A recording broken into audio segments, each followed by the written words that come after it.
ಮನುಷ್ಯನ ಜನ್ಮ ಮನುಷ್ಯರಾಗಿದ್ದೀವಲ್ಲ ಅನ್ನೋದು ಒಂದು ಅರಿವಿನಲ್ಲಿ ಗೊತ್ತಾದಾಗ ಒಂದು ಹೆಮ್ಮೆ ಆಗುತ್ತೆ. ಇದಕ್ಕಿಂತ ಭಾಗ್ಯ ಪುಣ್ಯ ಬೇಕಾ? ಯಾಕೆಂದರೆ ಮನುಷ್ಯನಿಗೆ ಮಾಯೆಯನ್ನು ತಿಳ್ಕೊಳ್ಳೋ ಶಕ್ತಿ ಇರೋದು, ಮತಿ ಇರೋದು, ಬುದ್ಧಿ ಇರೋದು. ಮಾಯೆ ಅಂತ ತಿಳ್ಕೋಬೇಕಷ್ಟೇ, ಅದರಿಂದ ಓಡೋಗ್ಬೇಕಾಗಿಲ್ಲ. ಯಾಕೆಂದರೆ ದೇಹನೂ ಮಾಯೇನೆ, ಮನಸ್ಸೂ ಮಾಯೇನೆ, ಎಲ್ಲವೂ ಮಾಯೆ. ಆ ಮಾಯೆ ಅಂತ ತಿಳ್ಕೊಳ್ಳೋ ಸತ್ಯ ಮನುಷ್ಯನಿಗೆ ಸಾಧ್ಯ. ಆ ಮತಿ, ಆ ಬುದ್ಧಿ ಶುದ್ಧವಾದ ಬುದ್ಧಿಯಿಂದ ಇದು ಮಾಯೆ ಅಂತ ತಿಳ್ಕೊಂಡ್ರೆ ಅದಕ್ಕಿಂತ ಉತ್ತಮವಾದ ಸತ್ಯ ಬೇರೆ ಇಲ್ಲ. ಮಂಕುತಿಮ್ಮನ ಕಗ್ಗದಲ್ಲಿ ಹೇಳ್ತಾರೆ, ನೀನೇನು ಮೋಕ್ಷಕ್ಕೆ ಆತರ ಪಡಬೇಕಾಗಿಲ್ಲ, ನಿನಗೆ ಮತಿ ಇದೆ, ಬುದ್ಧಿ ಇದೆ, ನಿನಗೆ you are entitled to have that freedom, liberation ನಿನಗೆ ಸಿಗತ್ತೆ. ನೀನು ಮನುಷ್ಯ ನೀನು. ಆದರೆ ಒಂದು ಮಾಡಬೇಕು, ಜಗತ್ತು ಮಾಯೆ. ಆ ಜಗತ್ವ ಅಂತ ಏನಿದೆ, ಆ ಜಗತ್ವ ಅನ್ನೋದು ನಾವು ಗ್ರಹಿಸೋದ್ರಲ್ಲಿದೆ. ಜಗತ್ತನ್ನು ಯಾವ ರೀತಿ ಗ್ರಹಿಸ್ತೀವಿ ಅನ್ನೋದ್ರಲ್ಲಿದೆ. ಇದೊಂದು ಮಾಯಾ ವಿಚಿತ್ರ ಜಗತ್ತು. ಅದನ್ನು ನಾವು ನಮ್ಮ ಕರ್ಣಗಳಿಂದನೇ ನಾವು ಪರ್ಸೀವ್ ಮಾಡೋಕ್ಕೆ ಸಾಧ್ಯ. ಇಂದ್ರಿಯಗಳು, ನಮ್ಮ ಕರ್ಣಗಳು ಅಂದರೆ ನಾವು ಕಣ್ಣಲ್ಲಿ ನೋಡ್ತೀವಿ, ಆ ಮಾಯಾ ಪ್ರಪಂಚವನ್ನು ಗ್ರಹಿಸ್ತೀವಿ. ಕಿವಿನಲ್ಲಿ ಕೇಳ್ತೀವಿ, ಗ್ರಹಿಸ್ತೀವಿ. ಮೂಸ್ತೀವಿ, ಗ್ರಹಿಸ್ತೀವಿ. ರುಚಿ ನೋಡ್ತೀವಿ, ಗ್ರಹಿಸ್ತೀವಿ.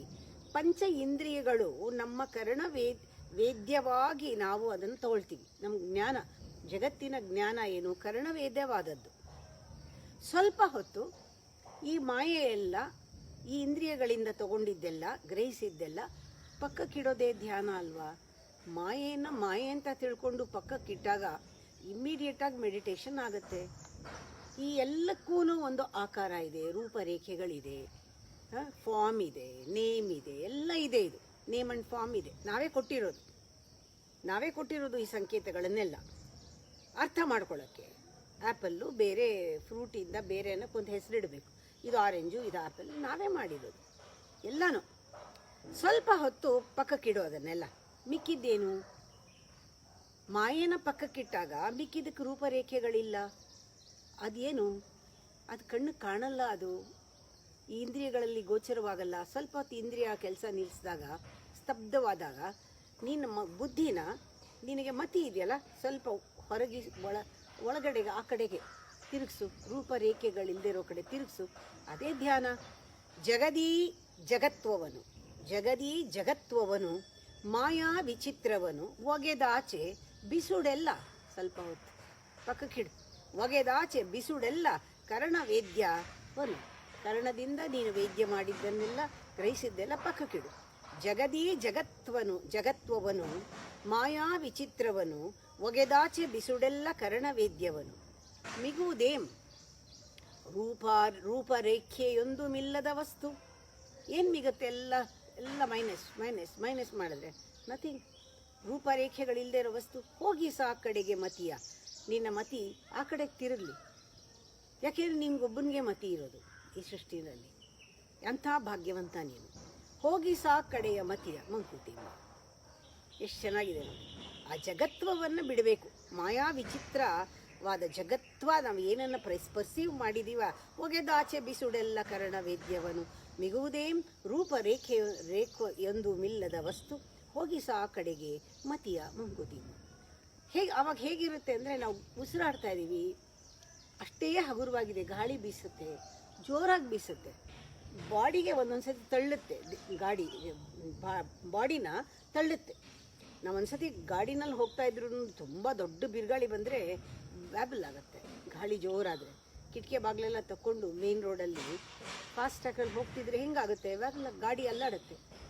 ಅಂದರೆ ಸುತ್ತಮುತ್ತಣ ಗಾಳಿ ನಮ್ಮ ಒಡಲನ್ನು ಅಲ್ಲಾಡಿಸ್ಬೋದೇ ಹೊರತು ಅದು ನಮ್ಮ ಮನಸ್ಸಿಗೆ ಹೊರೆ ಆಗಲ್ಲ. ಅದೇ ಥರ ಈ ಲೋಕದ ಭಾರ ಏನಿದೆ, ನಾವು ಏನೇನು ಗ್ರಹಿಸಿದ್ದೀವಿ, ತಿಳ್ಕೊಂಡಿದ್ದೀವಿ, ಎಲ್ಲನೂ ನಮ್ಮ ಮನಸ್ಸಿನ ಒಂದು ಭಾವನೆಗಳು ಎಲ್ಲನೂ ನಮ್ಮ ಆತ್ಮಕ್ಕೆ ತಗಲ್ಬಾರ್ದು. ಆ ರೀತಿ ನೋಡ್ಕೋಬೇಕು. ಸುತ್ತಮುತ್ತಣ ಗಾಳಿ ಆವಾಗಂ ನಮ್ಮೊಡಲ ನೊತ್ತಿದೊಡಂ ಹೊರೆಯ ಮನಸ್ಸು ಕಾಣದವೋಲ್, ಅದರ ಹೊರೆಯ ಮನಸ್ಸು ಕಾಣದವೋಲ್, ಬಿತ್ತರದ ಲೋಕಭಾರವನ ಆತ್ಮನರಿಯದಿರೆ ಮುಕ್ತ ಲಕ್ಷಣ. ಇದುವೇ ಮಂಕುತಿಮ್ಮ, ಮುಕ್ತ ಲಕ್ಷಣ. ಆ ಆತ್ಮಕ್ಕೇನು ಅಂಟಲ್ಲ, ಏನು ಲೋಕದ ಭಾರ. ಹೇಗೆ ಗಾಳಿ ಒತ್ತಿದ್ರೂ ನಮ್ಮ ಮನಸ್ಸಿಗೇನು ಅಂಟಲ್ವೋ, ದೇಹನ ತಳ್ಳಿದ್ರೂ ಮನಸ್ಸಿಗೆ ಹೊರೆ ಆಗಲ್ವೋ, ಹಾಗೆ ನೋಡಿ. ಇದು ಬಹಳ ಚೆನ್ನಾಗಿದೆ. ಒಂದು ಮಣ್ಣಿನ ಮಡಿಕೆ, ಮಣ್ಣಿನ ಒಂದು ಕೊಡ ಅಂತ ಇಟ್ಕೊಳ್ಳಿ. ಮಣ್ಣಿನ ಕೊಡ ನೀವು ನೀರು ತುಂಬಿಕೊಂಡು ಸೊಂಟದ ಮೇಲೆ ಇಟ್ಕೊಂಡು ಹೋಗ್ತಾ ಇದ್ದೀರಾ. ಅದು ಎಷ್ಟೊಂದು ನೀರು ತುಳುಕಿ ಅದು ಚೆಲ್ಲಿದೆ. ಆ ತುಳುಕಿದಾಗ ನೀರು ಅದರ ಕ್ಲಕ್ ಕ್ಲಕ್ ಕ್ಲಕ್ ಕ್ಲಕ್ ಅಂತ ಸದ್ದು ಬರುತ್ತೆ, ಒಂಥರ ಮ್ಯೂಸಿಕ್ ಥರ ಇರುತ್ತೆ. ಅದೇನು ಹೇಳ್ತಾ ಇದೆ ಆ ಕೊಡ? ನಾನು ನಾನು ನಾನು ನಾನು ನಾನು ಅಂತ ಮ್ಯೂಸಿಕ್ ಕೊಡ್ತಾ ಇದೆ. ಆ ಕೊಡ ಹೊತ್ಕೊಂಡು ಹೋಗ್ತಾ ಇದ್ರೆ ಆ ಒಳಗಡೆ ನಾನು ನಾನು ನಾನು ನಾನು ಅಂತ ಇದೆ. ಆ ಕೊಡನ, ಆ ಮಣ್ಣಿನ ಕೊಡನ ತೊಗೊಂಡೋಗಿ ಸಮುದ್ರದಲ್ಲಿ ಇಡಿ. ಅದು ನಾನು ನಾನು ಅಂತ ಹೇಳಿ ಸಮುದ್ರನ ಮರೆತು ಬಿಟ್ಟಿದೆ. ಅಷ್ಟೇ ನೀರನ್ನು ನಾನು ನಾನು ನಾನು ಅಂತಿದೆ. ಆ ಮಣ್ಣಿನ ಕೊಡನ ಸಮುದ್ರದಲ್ಲಿ ಇಡಿ. ಆ ಮಣ್ಣೆಲ್ಲ ಕರಗಿದಾಗ ನೀರೇನಾಯಿತು? ಸಮುದ್ರ ಆಯಿತು. ಹಾಗೆ ಇದು ನಮ್ಮದು ದೇಹ ಒಂದು ಮಣ್ಣಿನ ಕೊಡ. ನಾನು ನಾನು ನಾನು ಅಂತ ತುಳುಕ್ತಾ ಇದ್ದೀವಿ ಇಷ್ಟೇ. ಯಾಕೆ? ಆ ಒಂದು ದೊಡ್ಡ ಸಮುದ್ರನ ಮರೆತು ಬಿಟ್ಟಿದ್ದೀವಿ. ಎಲ್ಲಿವರೆಗೂ ಆ ಆತ್ಮದ ಶಕ್ತಿ, ಆತ್ಮವನ್ನು ಮರ್ತಿರ್ತೀವಿ, ಪರಮಾತ್ಮನ ಮರ್ತಿರ್ತೀವಿ, ದೇಹನೇ ನಾನು ಅಂದ್ಕೊಂಡಿರ್ತೀವಿ, ಈ ಮಣ್ಣಿನ ಕೊಡದ ಥರ. ಯಾವಾಗ ನಾನು ಇದಲ್ಲ, ನಾನು ಒಂದು ದೊಡ್ಡ ಸಮುದ್ರ ಅಂದ್ಕೊಂಡಾಗ, ಸಮುದ್ರದ ನೀರು ಅಂದ್ಕೊಂಡಾಗ, ಆ ಶಕ್ತಿ ಅಂದ್ಕೊಂಡಾಗ ಆ ಕೊಡ ಅದರಲ್ಲಿ ಕರ್ಗೋಗುತ್ತೆ. ಅದೇ ಧ್ಯಾನ. ನಾನು ನಾನೇ ನಾನೆನ್ನುತ್ತೆ ಕಿರಿಕೊಡದ ನೀರ್ ಗಾನಗೈಯುವುದು ಹೆಮ್ಮೆಯಿಂಗ್ ಕಡಲ ಮರೆತು. ನೂನದಿಂದಲೇ ಅಂದರೆ ತತ್ವಜ್ಞಾನದಿಂದ, ನೂನದಿಂದಲೇ ಅಬ್ಧಿಯೊಳಗೆ ಅದನ್ನು ಇರಿಸಿರೆ, ತತ್ವಜ್ಞಾನದಿಂದ ಈ ದೇಹವನ್ನು ಆ ಸಮುದ್ರದಲ್ಲಿ, ಪರಮಾತ್ಮನು ಸಮುದ್ರದಲ್ಲಿ ಅದ್ದಿದ್ರೆ, ಮೌನವದು ಮಣ್ಕರಗಿ ಮಂಕುತಿಮ್ಮ. ದೇಹ ಭಾವನೆ ಹೊರಟೋಗುತ್ತೆ, ಮೌನ ಬಂದ್ಬಿಡುತ್ತೆ. ಏಕಾಂತದಲ್ಲಿ ಮೌನವದು ಮಣ್ಕರಗಿ ಮಂಕುತಿಮ್ಮ. ನೂನದಿಂದೆಲ್ಲವೇನು ಅಬ್ಧಿಯೊಳಗೆ, ನೂನ ಅಂದರೆ ತತ್ವಜ್ಞಾನದಿಂದ ಅಬ್ಧಿಯೊಳಗೆ ಅದನ್ನು ಇರಿಸಿದರೆ ಆ ಮಡಿಕೆನ, ಅದು ಕರಗಲ್ವಾ? ಹಾಗೆ ನಮ್ಮ ಮೌನದಲ್ಲಿ ಮೆಡಿಟೇಷನ್ ಮಣ್ಕರಗಿ ನೀನು ಒಂದಾಗ್ಬಿಡ್ತೀಯ. ಇದು ಹೇಗೆ ಅಂದರೆ, ನಾವು ಶ್ಲೋಕ ಹೇಳ್ತೀವಿ, ತ್ರ್ಯಂಬಕಂ ಯಜಾಮಹೇ ಸುಗಂಧಿಂ ಪುಷ್ಟಿವರ್ಧನಂ ಊರ್ವಾರುಕಮಿವ ಬಂಧನಾತ್ ಮೃತ್ಯೋರ್ಮೋಕ್ಷೀಯಮಾಮೃತಾತ್ ಮೃತ್ಯೋರ್ಮೋಕ್ಷೀಯಮಾಮೃತಾತ್. ಹೇಗೆ ಆ ಒಂದು ಹಣ್ಣು ಪೂರ್ತಿ ಪಕ್ವವಾದ ಮೇಲೆ ಟಪ್ ಅಂತ ಕೆಳಗಡೆ ಉದುರುತ್ತೋ ಹಾಗೆ ಬಿಡಿಸ್ಕೊಂಡ್ಬಿಡಬೇಕು ಅಂತ ಅರ್ಥ. ಎಷ್ಟು ಆಳವಾಗಿದೆ.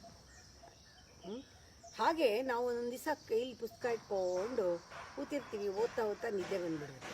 ಆ ಪುಸ್ತಕ ಜಾರಿ ಕೆಳಗೆ ಬೀಳುತ್ತೆ. ಹಾಗೆ ಪಕ್ವ ಫಲ ಕೆಳಗೆ ಬೀಳೋದು. ನಮ್ಮ ನಿದ್ದೆ ಮಾಡ್ತಾ ಇದ್ದಾಗ ಪುಸ್ತಕ ಹೇಗೆ ಬಿದ್ದೋಗುತ್ತೋ ಹಾಗೆ ಪಕ್ವ ಫಲ ಈ ಮರದಿಂದ ಹಾಗೆ ಬೀಳೋದು. ನಮಗೂ ಕೂಡ ಜ್ಞಾನ ಬಂದಾಗ ಸಂಕಲ್ಪ, ನಮ್ಮ ನಿಯಮಗಳು, ಇಳೆಯ ಸಂಬಂಧಗಳು ಎಲ್ಲವೂ ಕೂಡ ಹಾಗೆಯೇ ತಾನು ಸಡಿಲವಾಗುತ್ತೆ. ಯಾವಾಗ? ನಾವು ಮಾಗಿದಾಗ, ನಾವು ಜೀವನದಲ್ಲಿ ಮೆಚುರಿಟಿ ಬಂದಾಗ, ನಮಗೆ ಆ ತತ್ವಜ್ಞಾನ ಗೊತ್ತಾದಾಗ, ನಮ್ಮಲ್ಲಿ ಆ ತತ್ವಜ್ಞಾನ ಗೊತ್ತಾಗಿ ಮಾಯೆ ಯಾವುದು, ಸತ್ಯ ಯಾವುದು ಅಂತ ಗೊತ್ತಾದಾಗ, ಮಾಯೆಯ ಲಿಮಿಟೇಷನ್ ಗೊತ್ತಾದಾಗ, ಇಳೆಯ ಸಂಬಂಧಗಳು, ನಮ್ಮ ಸಂಕಲ್ಪಗಳು, ನಿಯಮಗಳು ಸಡಿಲುವು. ಬಾಳ್ ಮಾಗಬೇಕಷ್ಟೆ. ಮಲಗಿದೋದುಗನ ಕೈಯ ಹೊತ್ತಿಗೆಯು ನಿದ್ದೆಯಲಿ ಕಳಚಿ ಬೀಳುವುದು. ಮಲಗಿದೋದುಗನ ಕೈ ಹೊತ್ತಿಗೆಯು ನಿದ್ರೆಯಲ್ಲಿ ಕಳಚಿ ಬೀಳುವುದು. ಪಕ್ವ ಫಲವಂತು ತರುವಿಂ, ಪಕ್ವ ಫಲವಂತು ತೆರುವಿಂ.